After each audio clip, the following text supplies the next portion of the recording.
తమిళనాడు కరూర్లో జరిగిన సంఘటన చాలా దురదృష్టకరమని అన్నారు ప్రజాశాంతి పార్టీ అధినేత కేఏ పాల్. నటుడు విజయ్ పెట్టిన ర్యాలీకి సంబంధించి తొక్కిసలాట్లో 40 మంది ప్రాణాలు కోల్పోయారని తెలిపారు.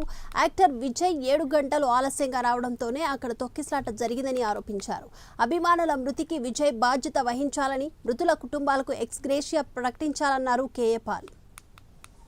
ఈ రోజు కరూర్ తమిళనాడులో జరిగిన సంఘటన చాలా విచారం. అసలు విజయ్ అనే యాక్టర్ మీటింగ్ పెట్టాడట.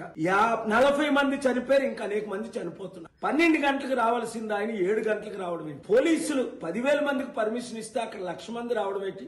బందోబస్తు ఎందుకు చేయలేకపోయారు? ఆర్గనైజ్ చేయనప్పుడు పర్మిషన్ ఇవ్వకూడదు కదా? స్టాలిన్ గవర్నమెంట్ దీనికి ఎలాంటి పర్మిషన్స్ ఇస్తుంది? ప్రాపర్ గా అడ్మినిస్ట్రేషన్ ఆర్గనైజేషన్ లేకుండా బలవుతుంది ప్రజలే. కుటుంబాలు కూడా మూర్ఖలే. తల్లిదండ్రుల మీద కూడా కేసు పెట్టాలి. చిన్న పిల్లల్ని తీసుకొని పొలిటికల్ మీటింగ్లకు వెళ్ళడం ఏంటి? శాసనసభలకు వెళ్ళినట్టు. నేను చెన్నైలో అనేక మీటింగ్లు పెట్టాను. తమిళనాడులో ప్రపంచంలో 2,200 మీటింగ్లు, 5 లక్షల నుంచి 70 లక్షల వచ్చారు. కానీ ఎప్పుడైనా ఒక్కరైనా చనిపోయారా? చాలా విచారం. కుటుంబాల కొరకు ప్రార్థించండి. పేరెంట్స్ మీరు కూడా జాగ్రత్తగా ఉండండి. ఇలాంటి మన ఆంధ్రాలో, తెలంగాణలో దేశమంతా జరుగుతున్న గవర్నమెంట్ పట్టించుకోవటం లేదు, పొలిటిసైజ్ చేస్తున్నారు. వీళ్ళకి కావాల్సిందంతా పొలిటికల్ బెనిఫిట్. ప్రజల కొరకు ఏమీ చేయట్లేదు, వారిని కాపాడట్లేదు. చట్ట విరుద్ధమైన పనులు చేస్తున్న వాళ్ళ మీద మనం చర్యలు తీసుకుందాం, కేసులు వేద్దాం, న్యాయం చేద్దాం.